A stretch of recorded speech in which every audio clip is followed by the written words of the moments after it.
Yo, what up? How's it going? And welcome back for another video. In today's video, I'll be showing you guys my comps list for 12.13. I gained about 300 LP in the last few days, and so these are all the comps that I've been using to do that, and I just want to share that with you guys. This is not going to be what I think is the best comps in the current meta, like the top 5 min-max best comps. These are just the comps that I've been using on my climb. And one thing I do want to say, they're almost all going to be AD. That is usually the comps that I have the most practice with, things I feel most comfortable with. But I will be talking about AP at the end of the video. So if you're seeing a lack of AP, just check that out at the end. With that out of the way, let's get into it. All right, here we are. The first one we have is Sin Olaf. Now, I do have an extended guide on this, but I'll give you guys the TLDR now. So if you want to check out the extended guide, I will leave a link somewhere down there. But the key to playing this is when do you play this comp? You can't really hard force this comp. You really just play this when you either get offered a Sin emblem on your first augment, or you have an early Olaf, like a stage 2 Olaf or an early stage 3 Olaf. Then once you have those, you can kind of hard force this situation.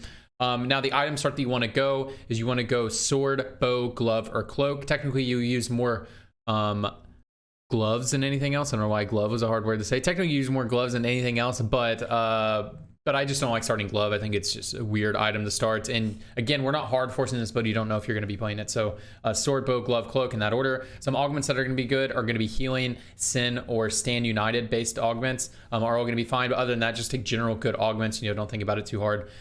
Cool. So the game plan when you play this comp is you want to sack your Olaf early game. So if you've seen a lot of people that run their Olaf solo frontline, let him die. You typically just play run 4 bruiser early game. You can play 4 warrior early game, but it's usually easier to play run 4 bruisers, and you just let your Olaf die. If you get an early Sin emblem, make sure you don't put it on your Olaf because you do want your Olaf to die every single combat. So you can you can put Sin emblem on like Yone, Skarner, or Aatrox are usually your best options for your Sin emblem carry. If you get Olaf in the early game, you do want him to die. You want to carry someone else. And you can put your carry items on someone who's not Olaf. Just the 3 options I've said before are typically going to be your easiest ones. But yeah, the general game plan is you want to econ the early game. Make sure your Olaf dies because the idea is you either need to econ to hit this board, or you need to be losing so that you can get a Sin emblem if you don't already have one. But the key thing is you don't need to win early game, because once you hit this board, a board that looks something like this on level 7, then you will probably not lose a round for the rest of the game. As long as everything is 2-star, especially just Olaf, getting Olaf Diana 2-star and like a Kiana 2-star and getting some of your tanks 2-starred, you probably won't lose a round for the entirety of stage 4. So that is the game plan. And then the win condition, if you want to actually go for first place, is to slow push 8, usually hit your Olaf 3 and Diana 3, and you usually can first place with that. Or you just cruise out on an Olaf 2, get to 9, and get some legendaries in your comp. Maybe you pivot to a Sin Yasuo or something like that. You just pivot off of Olaf. Or you get a level 2 Pike with decent items and all that good stuff. But typically that is what you do with this composition. All right, this next one is going to be Mage Varus. Now, there are a bunch of different Varus variations, but this is the one that I typically will fall back on. So when to play this board, you can actually just hard force Varus every game if you like. You guys know the deal. You can totally do that. That is not how I play this. I end up playing Varus a lot, but I end up just playing Varus if I have good items, or if I have an Astral opener, or if I have a trainer opener and I'm weak. If I'm weak and I have a trainer opener, or if I'm just weak in general, I would just try to play Varus because that comp is extremely consistent and is a lot easier to hit than something like a Xayah comp or a Corki comp. Whereas if I'm really strong and I'm running trainers or something like that, a lot of times I'll just end up trying to play Corki or something like that. But I'll fall back on Varus if I have a weak early game, or if I have a trainer or an Astral opener, especially if I'm weak. So what do you want to start here? You want to start bow, sword, tank. Again, you can just hard force, like I said before. Bow, sword, or tank items are going to be your best bet, pretty much. Augments, you just want to go strong combat augments. I don't think about it too hard. I just look for good combat augments when I play this board. Obviously, what is it? Double Trouble. Double Trouble is broken on Varus, but Double Trouble doesn't actually fit in this board. This is the variation I play, so we're not going to be talking about Double Trouble Varus. Okay, so what do you do when you play Varus? It's really, really, really easy. You just go 3-2, and roll for this board 2-starred, and you just need to drop one. You either drop Lulu or you drop Twitch. It really depends on the situation. If you have a 2-starred Lulu, you're hard stacking your Nomsy is contributing to your fight, then play Lulu. Lulu plus Varus is very good. She buffs his attack speed. But if you have a 2-star Twitch and you have a 1-star Lulu and you don't really care about banking your Nomsy stacks and you want to be strong on stage 3, then play Twitch is usually going to be better. So, but don't think about it too hard. Just either Twitch or Lulu, and 2-starred your whole board. On 4, so after that you just go level 7 on 4-2 and you roll for Varus 3 and Alawi 3 whenever you think that you can hit them. So just whenever you think it's possible to hit them, roll.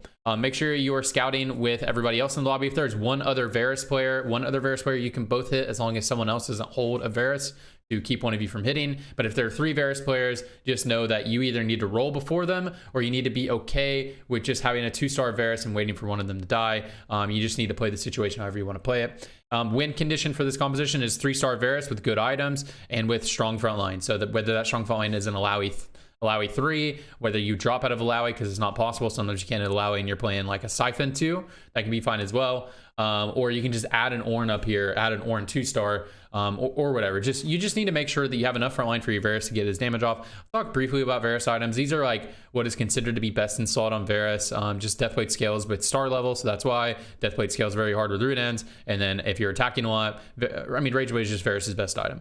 But don't think about it too hard. Just go Rageblade +2. Just make sure you have damage amp, and a lot of time, and Shred can be fine as well. So like Rageblade IE, Last Whisper, that's fine. Rageblade, Root Ends, Giant Slayer, that's fine. RFC, Deathblade, Rune Ends, that's fine. Don't think about it too hard. Just have some attack speed amp, 80 amp, and either AoE with Rune Ends or some type of Shred is also pretty good as well. Okay, here we have Guild Xayah. So this is a build that you guys should be pretty familiar with. It was very strong been very strong for a month now. But here we go. So when do you play this board? I play this if I'm high rolling. So if I have a really strong early game and I get some decent Xayah items, then I'll look to play Xayah. This is a very hard build to hit. You're playing loads of contested units. Talon's very contested. Ornn is the most contested unit of the game. Shen is usually pretty hard to hit. Twitch fits in a lot of comps. There'll be a lot of Varus players. Kiana is usually pretty difficult to hit. There's Sin players. Kiana is also just an amazing unit. And then there's a lot of Cavaliers in the meta, so Hecarim's hard to hit. So as you can see, this is why I call it a high roll build. This way, if you have a lot of gold, a lot of economy, and you have a strong early game, you can kind of force into the spot. And it's a very strong board with a very high cap. Cool. So item start is going to be bow, sword, or tank. Typically is what we want to go. Augments, Stand United is very, very, very strong. And then after that, just general strong augments are going to be good for you. Again, this is like a board that we want to either fast 8 or get an early 7, or we fast 7, roll, and still have a lot of gold to go 8. So again, we want to be in a high roll situation. Just play some strong augments and Stand United. Yeah. So this is a high roll comp. So as I've said 100 bunches of times, so you just want to try to tempo as hard as you can into this board, or tempo early game and then econ stage 3 into this board. You just want to be able to hit everything. So you either want to go fast 7 or fast 8 if possible to hit the board. If you want a full tempo, you can roll in stage 3. I'm getting a little bit too down in the nuances, but in general, you just need to be in a good position to hit this board. It's a high roll board.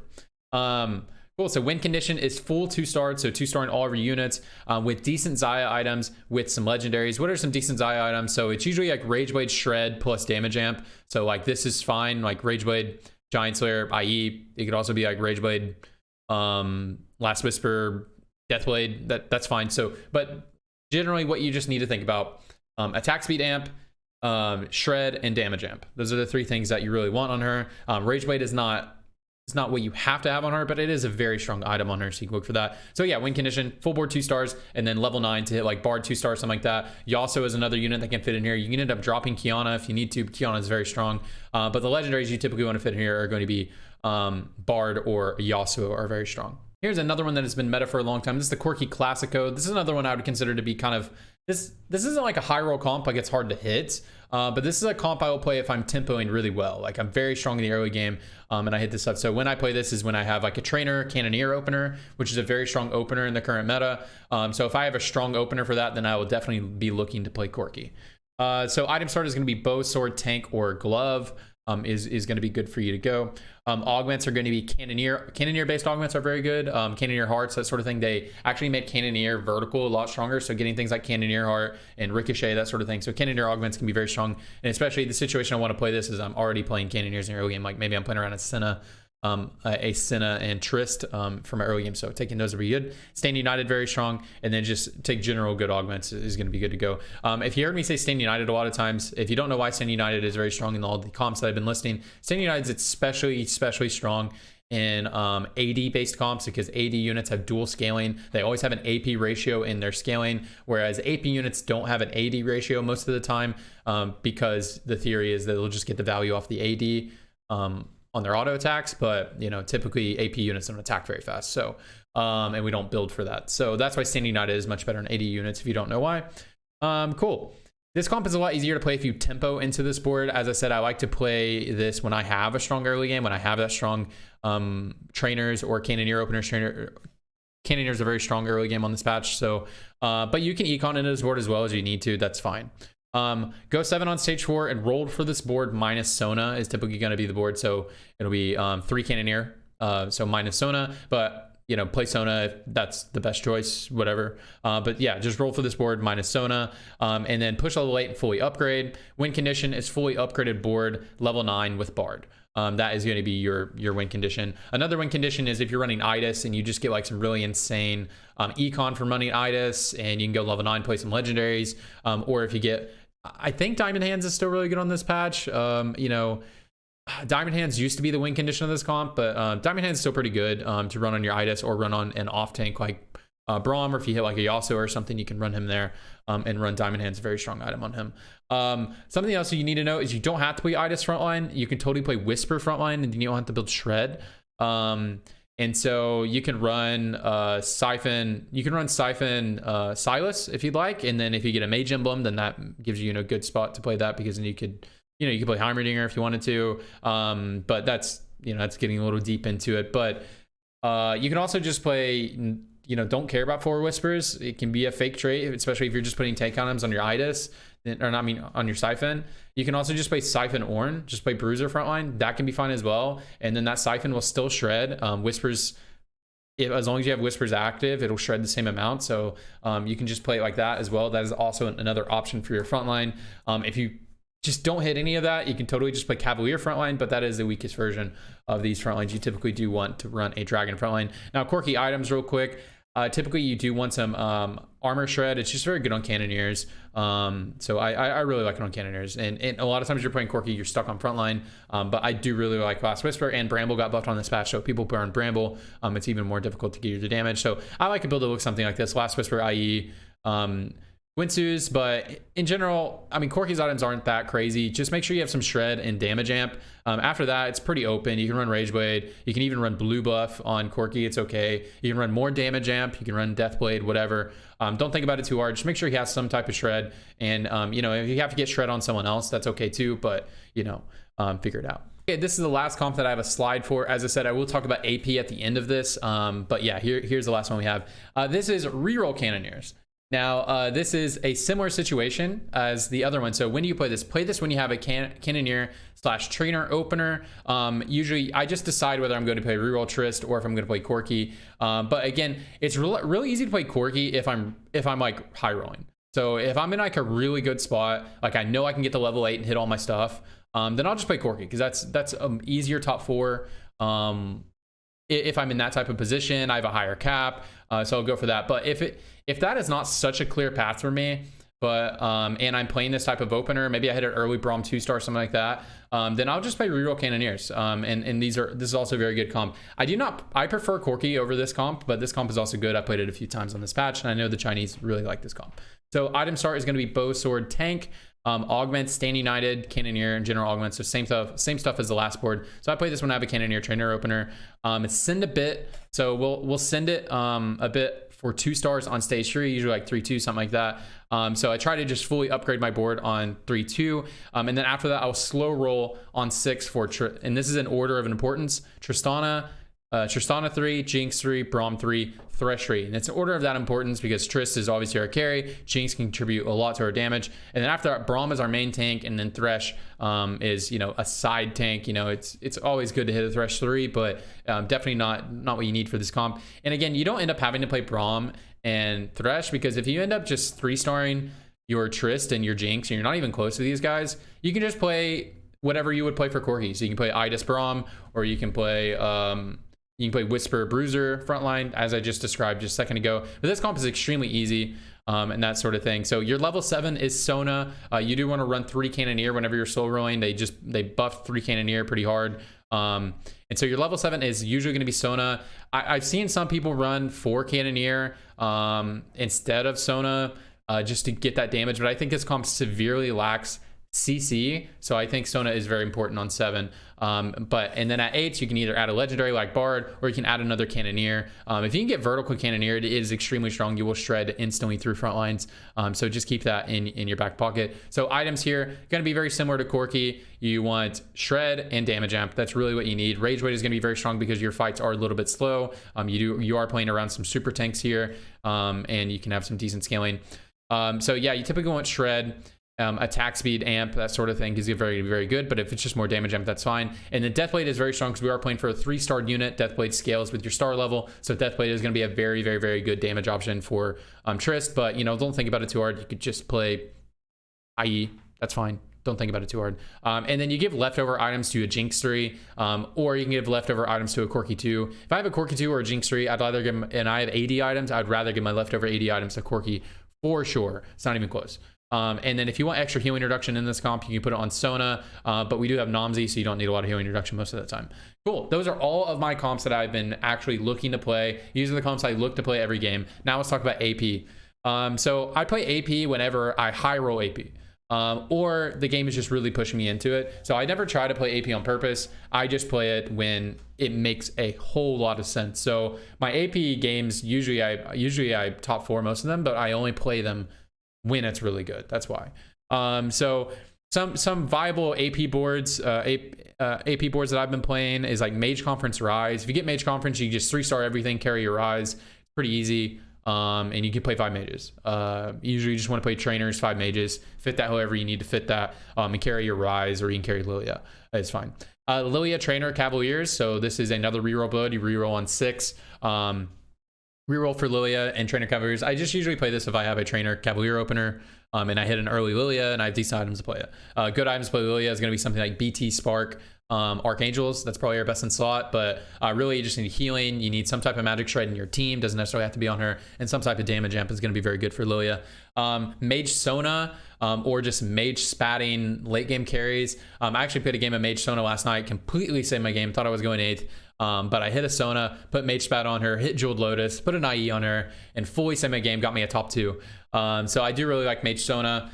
So it's just like Mage trainers with good frontline, and then you just put Mage Spat on Sona, and you're good to go.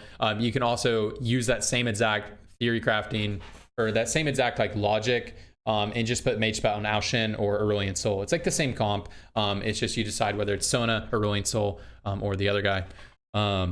Aoshin. And then the last one is Elise. There is a 6 Whisper Elise comp that I don't really play. I just haven't had an opportunity to play it. Every game I look like I'm gonna play something like that, and it ends up just being easier to play like mages, something like that. So I just haven't really gotten an opportunity to play that, but I do know that's a build that's going around. It's just 6 Whisper Elise plus Nico plus 1, so you can get like Jade, something like that, in there. Yeah. Those are the AP comps, as well as you can play Sin Elise if you want to consider that to be AP. I think that's more of just a Sin comp. I don't really, even though it does magic damage, I don't really think about AP. Anyways, that's going to be it for the comps list, guys. This is the comps I've been using. I gained about 300 LP in the past couple of days, and these are the comps I've been using. I'm Grandmaster right now, so you just take that however you want. But yeah, if you guys like this video, please like the video. It does help me out a lot on YouTube, and you can subscribe here if you're new. I just post TFT content, VODs, guides, news, drama stuff, just whatever TFT I find interesting, or I think you guys will find interesting, is what I post here. And if you want to follow me anywhere else, I stream at twitch.tv/TFT. I stream on weekdays, weekday afternoons, US time. And I post pretty much every day on Twitter, so you can follow me there if you want to keep up with what's going on with me and you know, find out my content schedule. I'll post that stuff on there sometime. Anyways, that's it. Appreciate all of you, and I hope wherever you are, hope you have a wonderful day, a wonderful night, wherever you are. Hope you're doing well. See ya. Bye.